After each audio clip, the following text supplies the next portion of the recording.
रास्ता है जहाँ पे काफ़ी सारे बंदर हैं। इतने बंदर तो मैंने बालाजी के मंदिर में भी नहीं देखे, सामोद वाले जितने मैंने यहाँ देखे हैं। ढेरों बंदर थे और बनाना, ज़्यादातर लोग वहाँ पे बनाना ही खिला रहे थे इनको। तो चलिए आगे चलते हैं, जहाँ पे मैंने सुना था कि भूतों का भी मार्केट लगता है, तो वो आने वाला है। आई थिंक ये जो मेरे लेफ्ट राइट में जो खंडर सा है, इसको भूतों का मार्केट कहा जाता है। ऐसा बोला जाता है कि रात को यहाँ पे भूतों का मार्केट लगता है और दिन में वापस ये ख़त्म हो जाता है, मतलब उजड़ जाता है। ऐसे कोई रहस्यमय इसकी स्टोरी है। तो हम पैदल निकलते हुए, देखिए कुछ खास तो है नहीं, बस खंडर सा है, मतलब फूड टाइप ऐसा कुछ लगा तो नहीं मुझे। आई थिंक लगता होगा मार्केट भूतों का, इंसान का लगता है तो भूतों का भी लगता ही होगा। ये मेरी फैमिली आगे चल रही है, मेरी भाभी चल रही है, गोलू है, चीनू है, मेरे बड़े भैया हैं। तो फैमिली के साथ मज़ा तो बहुत आता है। गोलू है वो हाई कर रहा है। ये हमारे भाभी के स्टाफ के एक मैडम है जो हमारे साथ आई है। बहुत ही अच्छा नेचर है इनका, लगा ही नहीं कि ये कोई अदर पर्सन है फैमिली के अलावा। ये सबसे बड़े भैया हैं। तो ये जो महल है भानगढ़ वाला, मैंने सुना था कि ये बहुत ही मतलब डरावना टाइप का है, मतलब वर्ल्ड का 3rd नंबर का सबसे भूतिया किला कहा जाता है इसको। बट यहाँ पे ऐसा कुछ लगा नहीं कि यहाँ बहुत डरावना हो या फिर डर लगे। मेरे को ऐसा लगा था जाने से पहले शायद कुछ ऐसा होगा कि हाँ कि डर लगता होगा वहाँ पे। देखो ये जो है वो, मैं भूतों के मार्केट की बात कर रही थी। ऐसा बोलते हैं कि ये जो दुकानें होती हैं उनकी, ये जो मार्केट है यहाँ पे रात को लगता है, ऐसा मैंने सुना है। तो ये जो महल है इसको भूतों की नगरी कहते हैं। तो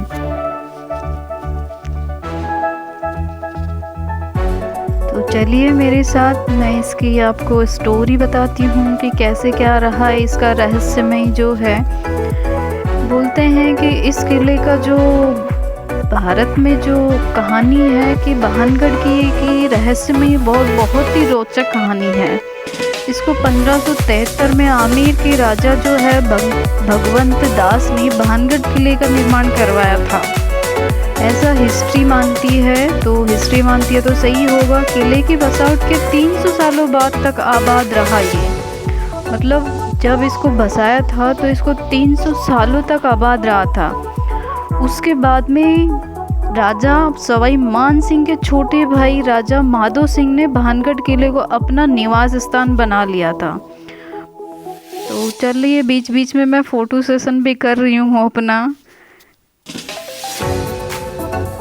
तो मैं बता रही हूँ कि कैसे फ़ोटो लेनी है, एंगल सेट कर रही हूँ, तो बीच में फ़ोटो तो बनती है।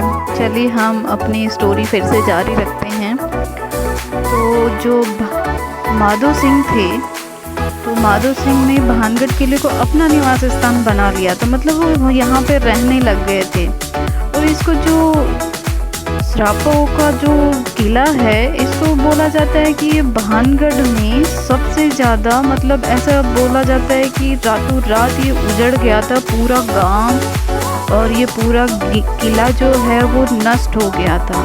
और इसके बारे में मैंने ऐसा भी सुना था कि मतलब इसमें जो रात के टाइम होता है, जैसे 5 बजे बाद में एंट्री नहीं मिलती है, तो ऐसा बोला जाता है कि इसमें रात को ये जो किला है वो पूरा बन जाता है, बस जाता है एक नए के जैसे। और इसमें रात को पायल की और ऐसे नाचने की ऐसे आवाज़ें आती हैं। तो हम तो दिन के टाइम गए थे तो मुझे तो ऐसा कुछ लगा नहीं।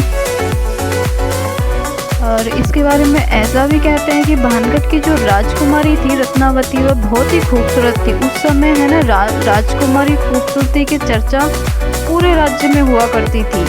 कई राज्यों से तो रत्नावती के लिए विवाह के प्रस्ताव भी आ रहे थे। उसी दौरान वो एक बार किले से अपनी सखियों के साथ बाजार निकली थी। आई थिंक ये वही बाजार होगा जो मैंने बताया था।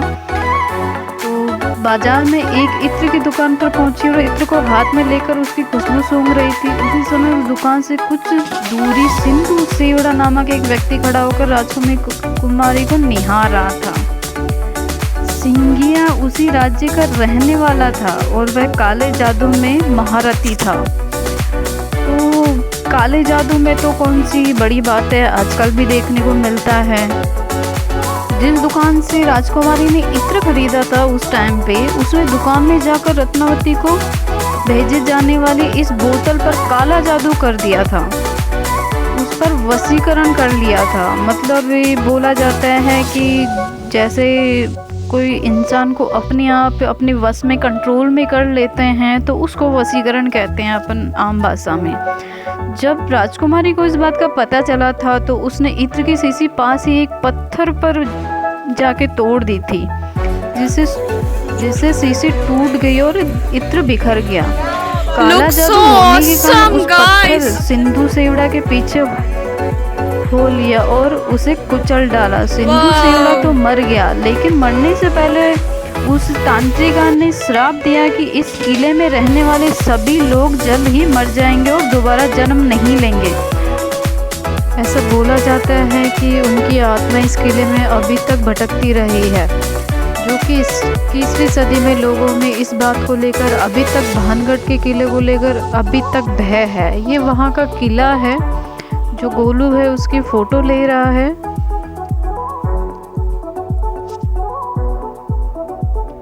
बोला जाता है कि इस महल में है जो सूर्यास्त के बाद में आपको प्रवेश नहीं दिया जाता है। आई थिंक 5 बजे के बाद में इसमें एंट्री नहीं मिलती है।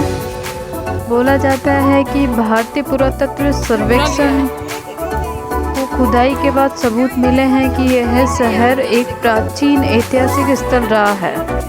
अब किला भारत सरकार की देखरेख में आता है, मतलब कि इसका रखरखाव है, साफ सफाई का जो भी मैनेजमेंट है वो गवर्नमेंट देखती है इसका। तो इसका जो रखरखाव है मतलब गवर्नमेंट के हिसाब से अच्छा है। मैंने देखा है कि साफ सफाई भी काफ़ी है, मतलब अच्छा देखरेख कर रखा है। काफ़ी सारे बंदर हैं अंदर। मैंने सामूद वाले बालाजी से भी यहाँ पे ज़्यादा देखे हैं बंदर। ये पूरा पहाड़ों से घिरा हुआ, चारों तरफ पहाड़ है। ऐसा लगता है कि बीच में पहाड़ काट के बीचों बीच इस किले का निर्माण किया गया था, जो कि इस किले के चारों तरफ आर्कियोलॉजिकल सर्वे ऑफ इंडिया की टीम मौजूद रहती है, जो कि सूर्यास्त के बाद यहाँ पे रुकने के लिए किसी को भी अनुमति नहीं है। इस पर प्रतिबंध रखा गया है, क्योंकि सेफ्टी के हिसाब से देखा जाए तो गवर्नमेंट ने ये रूल सही लगाया है, क्योंकि आई थिंक गवर्नमेंट करती है तो कुछ पब्लिक की अच्छे के लिए ही करती है, भले के लिए ही करती है। इसके बारे में कुछ है हिस्ट्री जो लिखी हुई है एंट्री लेने में। अंदर भी हैं कुछ और एक जो बाहर भी हैं। इसके बारे में जो प्राचीन काल में जो लिखा हुआ था भानगढ़ के बारे में।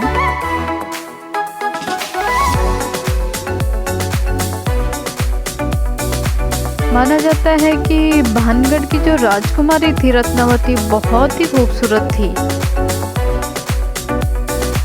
चलिए मैं आपको इसके अंदर लेके चलती हूँ। ये देखिए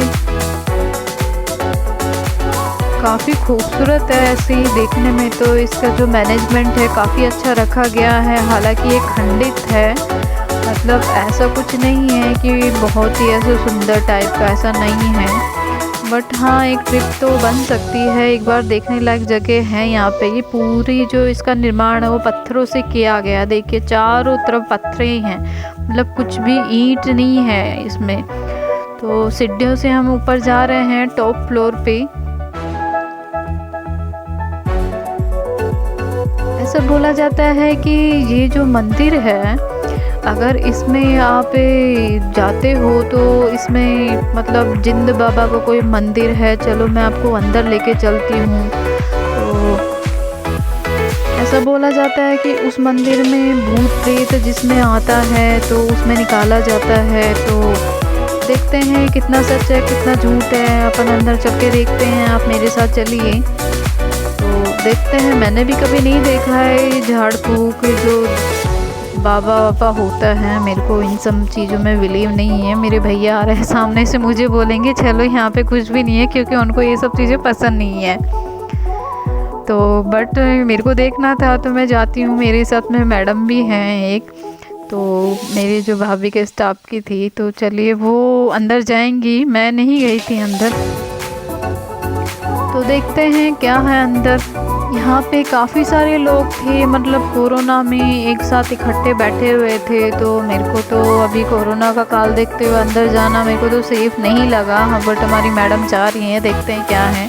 काफ़ी सारी पब्लिक बैठी हुई है, वो भी बिना मास्क के, और ढोल नगाड़े बज रहे हैं, मतलब जिसमें कोई बोलते हैं बाबा जी आते हैं, माता जी आती हैं, उसको निकाला जाता है। देखिए जिंद बाबा लिखा हुआ है, अंधेरी सी है, गुफा टाइप में, कुछ भी नज़र नहीं आ रहा है।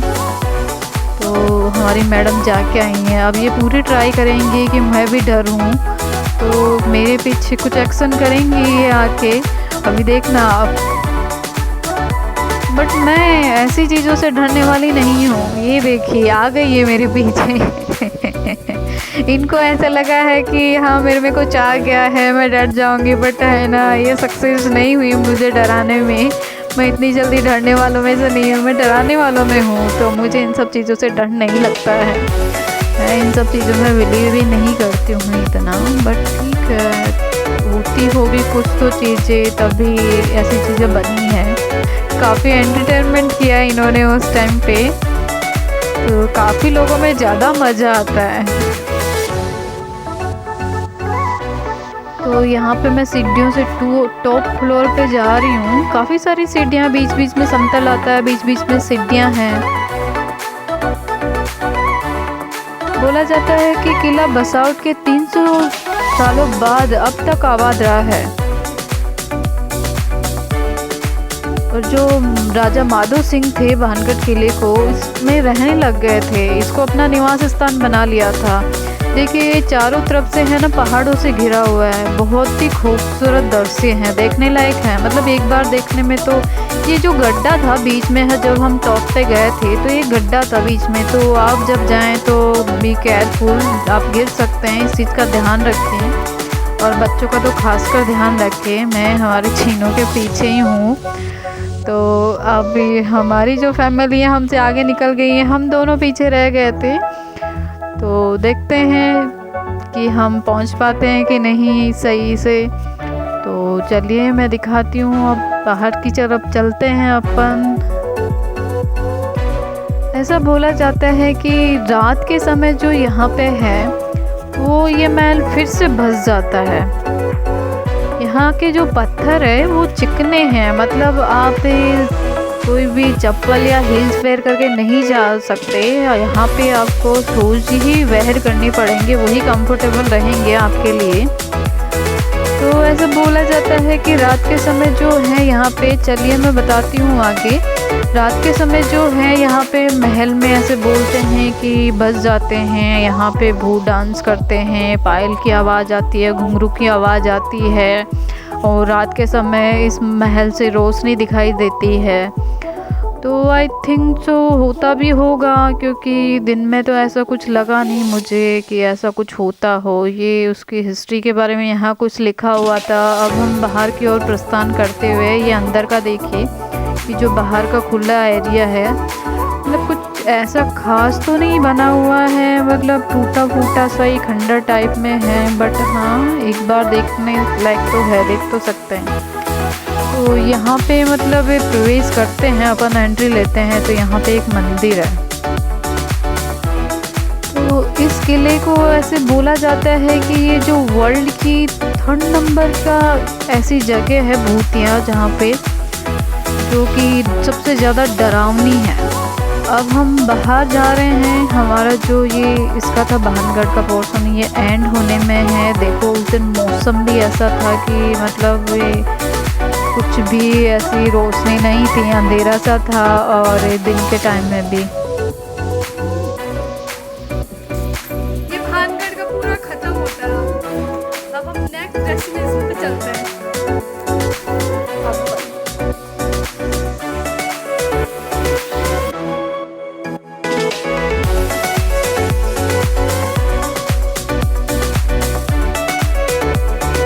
बावड़ी का जो निर्माण काल है वह 9वीं शताब्दी में हुआ है और ये राजस्थान के दौसा जिले में स्थित है और इसकी जो गहराई है वो 100 फीट है और ये जो इसकी टोटल जो अंदर सीढ़ियाँ हैं वो 3500 है और ये जो चौड़ाई इसकी जो मानी जाती है वो 35 मीटर है।